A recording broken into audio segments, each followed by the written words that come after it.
Hey everybody, so this car is really idling, but you know Josh is still out with the cold and all that. But Happy New Year, guys and girls and everybody, really. So Happy New Year, and yeah. Alright, so I came here to talk to you about something. So today, you know, the world is in a frenzy because they just found out that John Cena is going to be in the Royal Rumble. So what does this mean? What does this mean? So this is going to set up a lot of events going into WrestleMania. So, you know, I talked about earlier John Cena and The Undertaker, but then I just realized something. You know, The Undertaker himself, you know, probably can't put on performances that he wants to put on. He will come out of retirement this year to wrestle a match. But the thing is, there's some debate which match is going to be. Some say it's going to be The Undertaker and Kane, Brothers of Destruction reunite and take on John Cena and Braun Strowman, which is not going to happen. Some people say The Undertaker is actually going to take on Sting. Might happen. I don't know.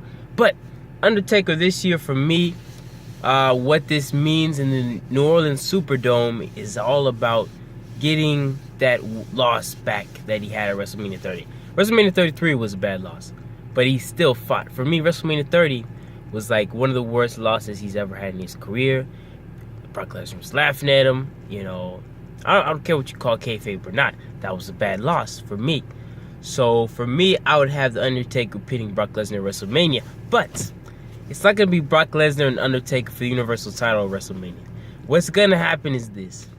It's not going to be Brock Undertaker just that alone.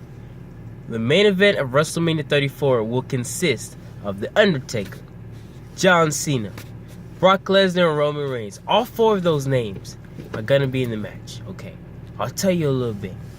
Give me a minute. Alright, so here's the deal. You got John Cena entering the Royal Rumble, okay? And Undertaker is basically, as far as we know, retired. Anyway, so at WrestleMania 33, he was defeated by Roman Reigns. Undertaker never actually said he was retiring. But what we're going to do on the 25th anniversary of Raw, we're going to say Undertaker comes out. This is what's going to happen. Undertaker's going to come out. He's going to say what? He's going to say he's retiring from in-ring competitions, you know, even being The Undertaker. He's going to say, I'm just Mark Calloway. I'm not The Undertaker anymore. My days are through as The Undertaker. It's not in me anymore. So this is going to lead to a whole myriad of events. At the 25th anniversary of Raw, John Cena is going to come out and say, Undertaker, I respect you so much. You're the main reason I became a wrestler. Even if it's not true, it must be said for an emotional moment, just to show how much The Undertaker means to John Cena. It must be said. And when this conversation goes on, it's going to lead to, hopefully, a challenge. So, it's going to be John Cena saying, hey, if I wasn't in the Royal Rumble, I would challenge you to a match at WrestleMania 34. And then John Cena goes as far as to say, well, if something happens to me at the Rumble, if I lose the Rumble, I get eliminated, then we're going to have a match at WrestleMania 34. And then this is going to lead to The Undertaker saying, you know what, you're on. But people are going to be expecting something to happen with John Cena. Him to be eliminated by somebody who wants to stop him. Undertaker might even ask for elimination. You know? He might come, show up, help eliminate John Cena so they can have their match. But that's not what's going to happen. See, John Cena is going to be fueled by getting that 17th world title, breaking Ric Flair's record. And that's his goal, besides wrestling The Undertaker at WrestleMania. Doing that for him is the top thing. So he's gonna come out of the Royal Rumble guns blazing. Probably come out 22, 28. Slow as probably, maybe if he does go low, it's probably going to be as low as 16, you know. Get him out there. But John Cena is going to end up winning the Royal Rumble. Only other person to win it 3 times is Steve Austin. He's going to tie Steve Austin. So that's what's going to happen. So you go from that, John Cena winning the Royal Rumble. So basically the next night he comes out and says, yes, I won the Royal Rumble and I can challenge for either the WWE Championship or the Universal Championship. and he's basically going to explain to the audience how the Universal Championship officially counts as a world title now, because that's what people have been asking themselves. I mean, some people have been wondering. I've been wondering, has it been a world title? Does it count?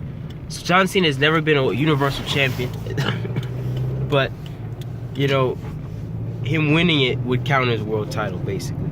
So if he wins it, he would break Ric Flair's record. It's not just the WWE Championship for SmackDown, which is, I mean, it would elevate the Universal title, of course, but, you know, I would say John Cena comes out, and then Brock Lesnar comes out later and says how, I dare you to face me at WrestleMania and see what happens to you again. Remember what I did to you the last time we faced off. That's what I expect from Brock Lesnar, and well, at least the Paul Heyman promo, of course. So those two are probably just gonna talk about how they trashed him all those other times and how he wouldn't stand a chance against him this go around. The next thing that happens is when Brock Lesnar is just talking about John Cena, Roman Reigns comes out and says, you know, how this is after the Rumble, so he already defended his title successfully. He pinned Kane, of course, because that's what Kane's in the match, to protect Braun Strowman. Braun Strowman ends up getting attacked by Triple H. He's gonna set up their feud. So basically, with Brock Lesnar now, he almost feels like he's gotten lucky. So he has something to prove. So he's entering the Elimination Chamber, defending his title. So people have to announce or at least qualify for competition. So in Roman Reigns' case, he's basically already qualified for the match. So he just comes and announces how he's going to beat Brock Lesnar in the Elimination Chamber. So that's what's going to happen. Brock Lesnar probably is going to be one of the first people pinned inside of the Elimination Chamber. Yeah. So after that happens, when Brock loses the title, it's going to look like John Cena Roman Reigns is a lock. But over time, we realize that, you know, several things, including the Undertaker coming back, really set up the match. Because Kurt Angle can sympathize, you know, with John Cena, because he realizes that John Cena and Undertaker never got to face off at WrestleMania, and Kurt Angle also wanted to face Undertaker at WrestleMania. But the point is, John Cena requests that Undertaker get inserted in the match, and Roman Reigns, who's the champ at the time, is like, well, I retired him, but I can beat him again. So it's that cockiness that really sets up the match as well. Another thing, Brock Lesnar sort of utilizes the rematch clause. Now, no one Universal Champion who has lost the title has used a rematch clause, including Kevin Owens, who explained that he had a rematch clause and he could use it any time, but he hasn't used his rematch clause. So the rules for the Universal title have been very different from any other title. But it's going to set up the match because Brock Lesnar requests that rematch at WrestleMania 33. So he gets inserted into the match too. So here you have the Undertaker coming out of retirement, wrestling a match for a world title in the main event, and Roman Reigns is the champion, and John Cena is the champion. So John Cena is the number one contender because the Royal Rumble. He has something to prove too, you know, reaching his goals, but he also wants to set the young people apart and saying that you have to beat me to become the man. But also, you have to have respect for your elders. So with him and Roman Reigns, that's his main motivation for the match. Roman Reigns has been disrespectful to The Undertaker leading up to WrestleMania. That's what he's going to do. He's going to talk about how he beat him, how he should be retired, how he shouldn't be here. And he's also even going to trash talk Brock. But John Cena's going to be like, oh, you're not in the level of any of us. You're just the guy, basically. You're just the guy who nobody likes, who thinks they can bully people around. So yeah, that's what's going to happen. Alright, I was just doing something there. But yeah, John Cena feels that disrespect that he has for these legends, basically, and he hates him for it. So he doesn't like Brock, but at least he respects him. And he really respects The Undertaker. So yeah, Roman Reigns is basically like the bully in this situation. But Brock Lesnar himself just wants to beat up everybody, you know. He says, I already beat you before, I'm going to do it again. Trash all y'all. I ended the streak. You know I am a beast. Everything like that. So Undertaker comes, from his perspective, he wants redemption. Redemption for the match against Roman Reigns, redemption against the ending of the streak. In that same building the streak ended. And winning the Universal title would be icing on top of the cake, basically. whipped cream on the ice cream, you know. It's big, cherry on top, all that type of extra stuff. Because it's about beating Brock Lesnar, beating Roman Reigns. Getting that first time matchup at WrestleMania against John Cena is enough for him, man. Just being there. And John Cena's happy about it too. But he also knows he's on a mission to win his 17th world title. And that's what's going to be another big storyline heading into the match. Redemption, winning that 17th championship. Roman Reigns earning his keep, proving himself against all these old dudes who's been here for a long time, you know. So if he's able to prove himself, that's enough. So by winning, you know, doing the things that he's been proven over the years, the way he's been pushed, 3 main events these past 3 years consecutively, like, that's crazy. That's John Cena-esque, been pushed to the moon.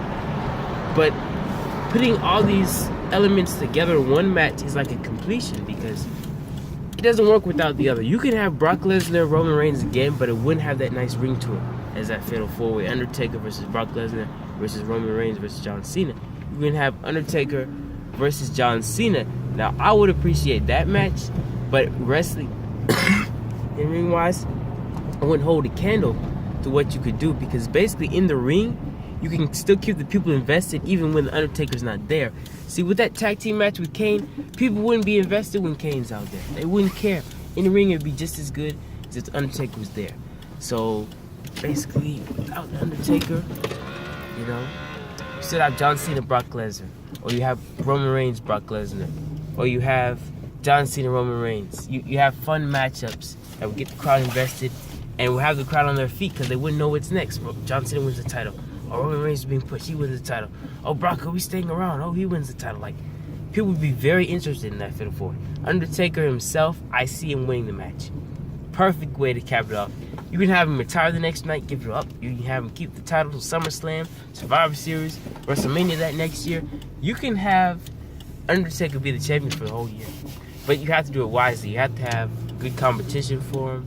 I would say Roman Reigns or John Cena, like, on the big pay-per-views, and maybe a small name, maybe a Seth Rollins here and there, Dean Ambrose type people. So, I mean, those aren't small names, those are great wrestlers. So yeah, for me, I see a good future in that. It would really build off the future, even more than Roman Reigns winning at this point in time. So yeah, that Fatal 4-way, I'm interested in it. I hope they book it. Book events, please. Alright guys, I'll make more videos on matches I want to see. Shinsuke versus AJ is another interesting match, but I don't see it main eventing if it does happen. It doesn't even have to be for the title, really. They honestly wanted to do it. They could have it even for an IC title. And it's not me being prejudiced or anything. It's because, you know, even in Wrestle Kingdom, that match didn't main event. And that's not a bad thing. Great matches don't have to main event WrestleMania. Undertaker, Shawn Michaels didn't main event WrestleMania 25. WrestleMania 26, it had the emotions, the feel. So if a match doesn't have like that quality, that Fatal 4-way type thing I put in there, like that full circle, that, like it's been built for 6 years, that Brock Lesnar, Roman Reigns, Undertaker, John Cena, I mean, it shouldn't main event. Alright, I'll talk to you guys later. Peace.